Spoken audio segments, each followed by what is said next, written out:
is a good drill to really exaggerate your swing path to try to stop the slicing. All right, what's up, golfers? So in this video, I'm going to show you how to stop slicing the golf ball, okay? I'm going to be talking about driver because that's what a lot of people slice the golf ball with.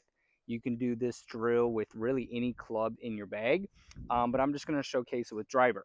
So one thing that I like to really teach and promote is education, okay?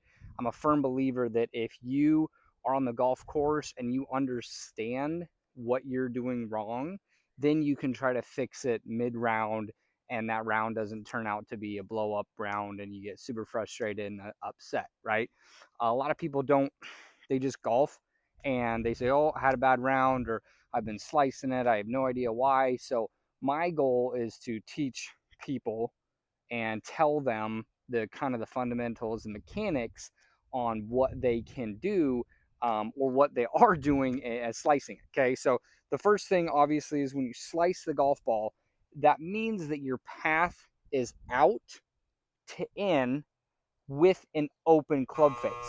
Okay, you cannot slice the golf ball when you have an in to out swing path and a closed club face. Okay, so a lot of times golfers that don't understand mechanics, a lot of the times, or don't, maybe you can't physically rotate a certain way, so you're limited a little bit. A lot of the times is people call it the over the top move. Okay, the over the top move, that can be caused by a lot of things. I don't really like that term just because it's so vastly used that everyone's like, oh, I'm coming over the top. Well, there's a lot of things that happen with that. So typically what happens is you obviously come over the top, you come down the line, and then people like to stand up, or you just don't rotate your face and you end up slicing the golf ball, right? You leave your face open. Number of factors: you could be swinging too fast, you could be doing a lot of things wrong, but this is a good drill to really exaggerate your swing path to try to stop the slicing. Okay, so what I have here is I have an alignment stick. Okay, so let's say we're aiming between those two trees down there. Okay, so my aim point on the video, hopefully you can see this, is somewhere around there. I want the golf ball to land in that zone. So what I can do is I can try to set up an alignment stick that points pretty far that way. Okay, that's a little exaggerated. I don't want to end up hitting this tree, so I'm going to try to line it up with the outside of those tree branches, if you can see.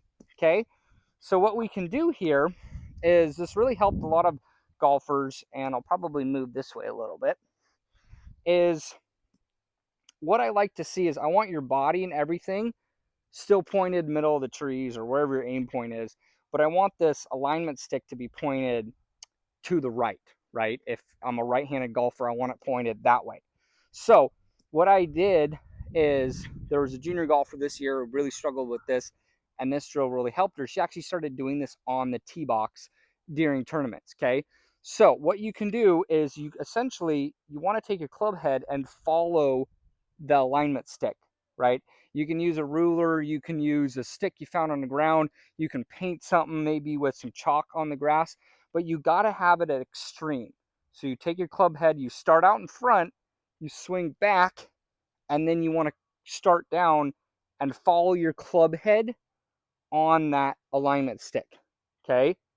One thing you can do is you can really try to rotate your wrists over, right? You're just swinging and you're practicing that swing. Okay. You don't have to hit the ground. You don't need to break your driver or anything, but yeah, so what she did on the tee was, actually, she had her ball teed up. She started her driver out here, swung back, and then hit it, and hit like just little baby draws all day long. She's like, can I do this?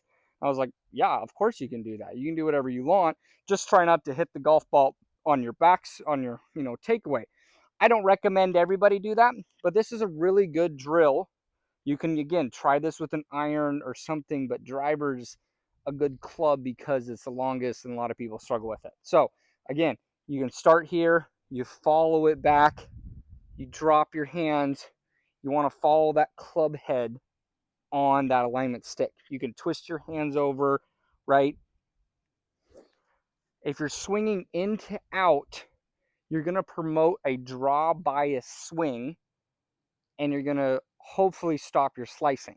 You cannot slice the golf ball if you swing way out, unless you just push it like way out of bounds, right? That's more of just a push. But if you slice the golf ball, you're over the top, face is open, and it's just, you know, banana slicing. So let's try one here. I'm gonna tee it up kind of close to this.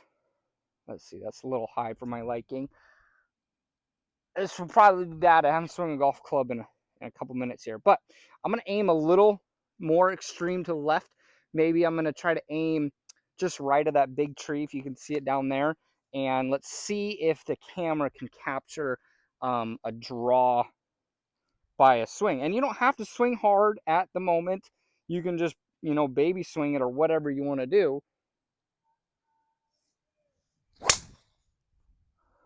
That was a very low, probably, I don't know, 5-yard draw. Let's try one again. This kind of feels uncomfortable to me, but if someone, again, when I teach drills, you have to be way exaggerated, okay? You cannot do things that are minuscule, that don't really impact anything. You have to do something that feels very unnatural to get the feeling in your mind that you're making progress or you're doing anything, okay?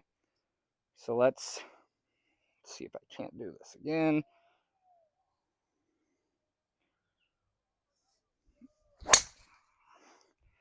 That was kind of a fade. Both really good shots. Probably really bad examples of, you know, what you can try to do. But again, you don't have to hit a golf ball. You can kind of rehearse this. I love visual aids. That's the type of learner that I am. So again, you want to set up relatively square to whatever your target point is. Then you want to throw an alignment stick down that's pointed away from you. You want to take your club head. You want to follow that alignment stick with your swing, and then you want to follow it on your, you know, your downswing, your impact position, or whatever. And then just get some feelings. Like, you don't have to have a complete finishing swing. You can just kind of take little baby swings and get that feeling down, and hopefully it'll start with you making a in to out swing path. Again, you can always feel like you're twisting your wrists over a little bit. See if that helps. And someone try this drill at home, see if it helps, and let me know.